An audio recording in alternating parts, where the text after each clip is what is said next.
This has led to a totalitarian military dictatorship called the regime taking over. Every person under 18 is taken from their families and sent to a military academy where they go through brutal training and indoctrination. In the forest, Waseese is running around when she sees a bird in a tree. She pulls out her slingshot and gets ready to shoot, but instead she stretches her head while whispering a word in an indigenous language. Sadly, the bird flies away. Her mother Niska asks her why she didn't kill it, and Waseese says that she was listening to it. The duo continues with their walk and Waseese gets distracted by the surroundings, so she ends up strapping on a bear trap. Niska rushes to remove the trap and bandage the injury before helping Waseese walk home. Their place is actually an abandoned vehicle that they transformed into a house. That like Niska gets worried because Waseese's wound keeps bleeding. At that moment she hears a noise and looks out the window to discover a drone approaching. She tells Waseese to keep quiet before she goes outside with her gun. Niska carefully sneaks around and when she sees an opening, she shoots the drone down. Once it crashes on the ground, she shoots it a few more times just in case. Knowing that more drones will come, Niska packs their things and leaves with Waseese after setting their home on fire. The duo starts crossing the woods and Waseese complains about the pain in her leg, but Niska forces her to keep going to avoid getting injured. When they reach the river, they fight a boat and escape.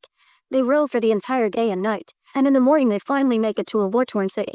Niska tells Waseese that nobody can see her face, so she ties a bandana around it and makes her keep her head up. As they sneak around, they hear the broadcast on the loudspeakers that reminds the locals that concealing minors is illegal and the intake age has been lowered to 4.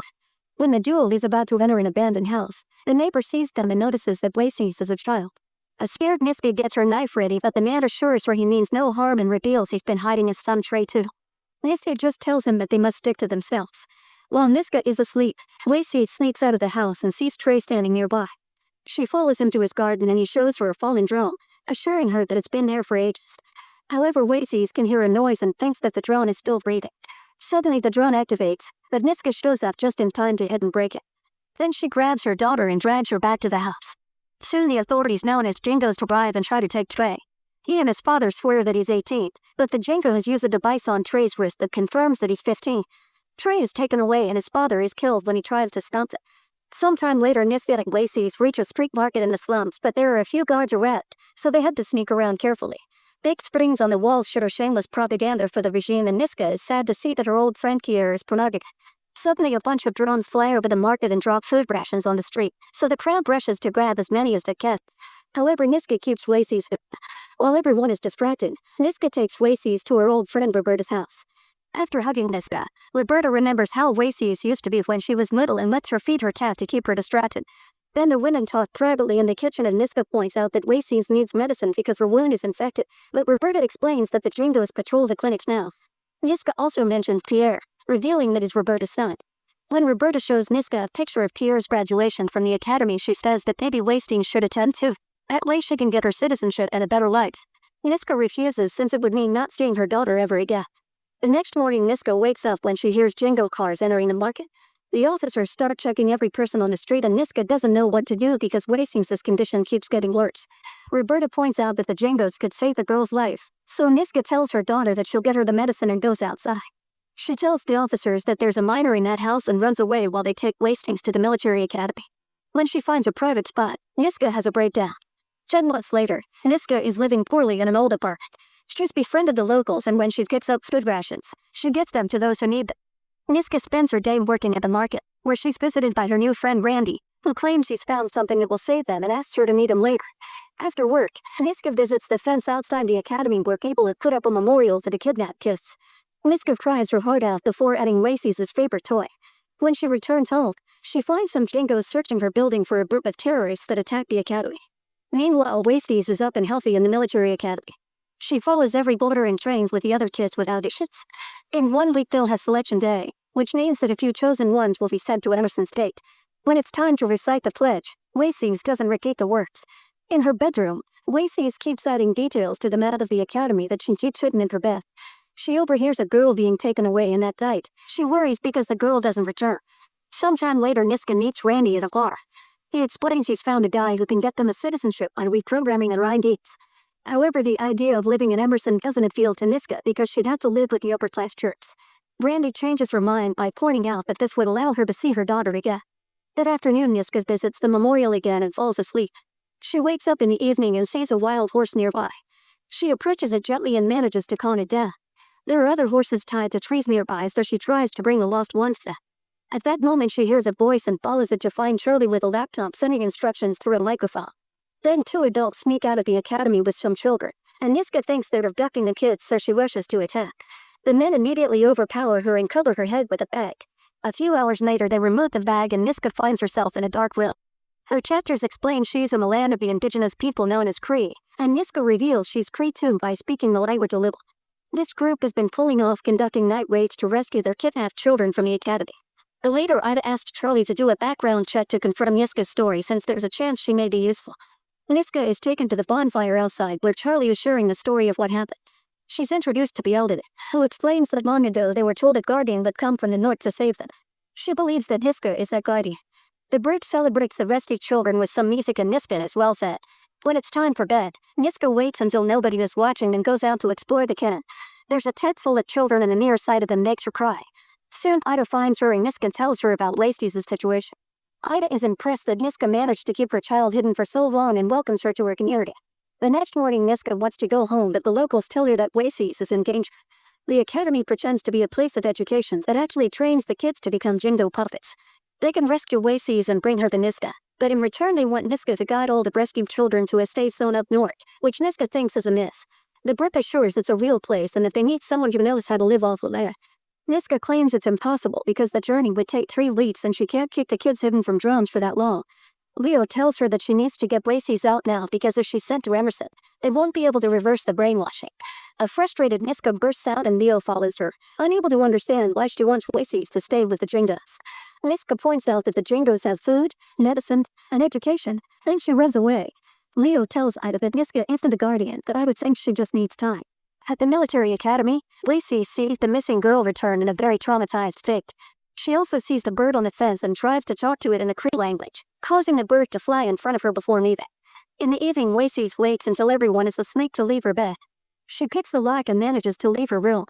Unfortunately, as soon as she runs outside, the alarm activates and the guards quickly catch her to lock her in a cell. The next morning, Niska returns to her building and is devastated to discover that her favorite neighbor is dead.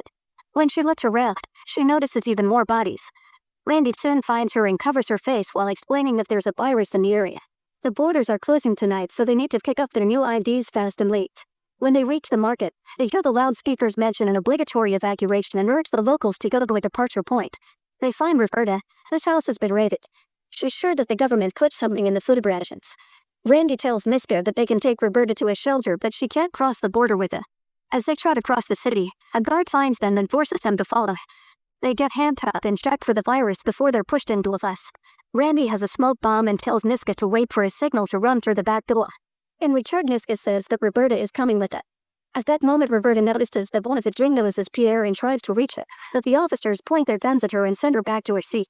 Then Randy throws the smoke bomb and runs to the back, but Roberta runs to the front hoping to save her son.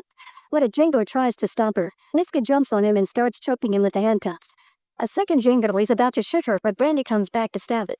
Once both guards are dead, the duo takes a gun and rushes outside. Roberta is slowly approaching Pierre, who has his gun out and asks her to stand back in confusion. She tries to connect with it, but Pierre insults her with some political buzzwords and shoots her on the spot. Randy tries to help her only for another Jingo to shoot his hand. Suddenly the Jingos start dropping dead and Niska discovers that Bill and Simonides have come to rescue her. They say a few traditional words to say goodbye to Roberta while Niska realizes that Bill was right about the brainwashing, so she agrees to help. She bandages Randy and apologizes for leaving him alone before going away with her people. During the car ride, Niska notices that they pass the checkpoints with no issues. Leo reveals he has a password because his father is an energy diplomat. He also knew about the virus and explains that Emerson did it. The Jingos are going to start a war and plan to use the kids as an army. Then Simonides tells her the story of the elder who prayed for 4 days and 4 nights. She had a vision of enormous mosquitoes swarming towards them and a stranger from the north who would save them. Meanwhile, Waseese is taken out of the cell and sent to her room. An instructor insults her heritage and her people while calling her Elizabeth instead of her real name. Waseese tries to deny it all, so the instructor shows her a 10-month-old video of Niska telling the Jingos where to find her, leaving her heartbroken. Afterward, Waseese is taken to weapon training and breaks the academy record in assembling a gun.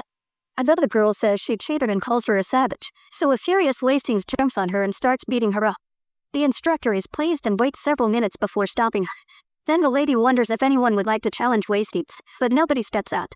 She asks Waseese if she's ready to fight for her country, and when a girl answers yes, the instructor announces that Waseese will be sent to Emerson Zamar. For the first time, Waseese recites the pledge with everyone. At the Cree camp, Niska crashes the private council meeting. She's desperate to start the raid and wonders why they're waiting, so Ada explains that the Tringadas have built a new mining road overnight. They're heading toward their camp, so they need to leave tonight. Niska says she won't help them as they don't save Waseese first and the group is wary.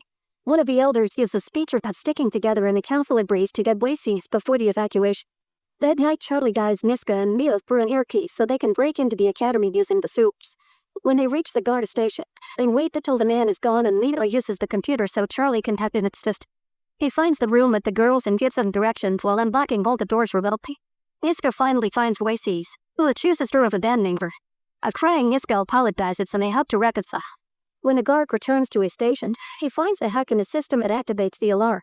The Jingos start searching the corridors and Neil has to kill two to defend himself. Charlie sees more soldiers outside and informs the team that the Cree camp has been found, so the troops are about to invade. Niska tells Leo that there's no time for her to save the kids and tries to leave with Waseese, who says that something is coming. Charlie also sees something and urges them to get out, so Leo asks Niska to save the kids while he distracts the Jingos.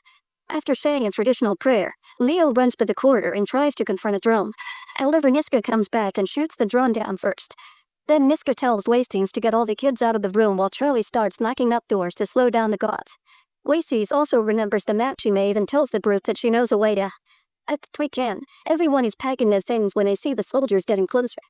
Ida orders Simonis to lead the people in her name while she waits for the kids and gives an uplifting speech. As everyone gets into position, the soldiers arrive at Aspen to surrender while throwing gas bombs at them. The warriors throw the bombs back as a truck arrives with Niska's group. They're surprised that the soldiers let them pass and Neo realizes they're trapping them on purpose. Waseese grabs her head because she hears a strange noise that nobody else can hear. Suddenly the sky fills with drones just like in the Elder's vision. Niska tries to make Waseese hide in the truck but she runs out to confront the soldiers face to face. She raises her hand and says the word she used on the bird, which allows her to control the drone. Charlie realizes that she's the real guardian as she makes the drones point their guns at the soldiers, causing them to retreat. The Cree start to celebrate their victory, but one last soldier is hiding in the tall grass. He tries to shoot Waseese, so Niska jumps in to act as a shield. Subtleties quickly kills the soldier while everyone runs to check on Niska, who is slowly dying. The brick covers her with a blanket and Waseese cuddles her mother to keep her company in her last moments. The drones form a circle of life around them.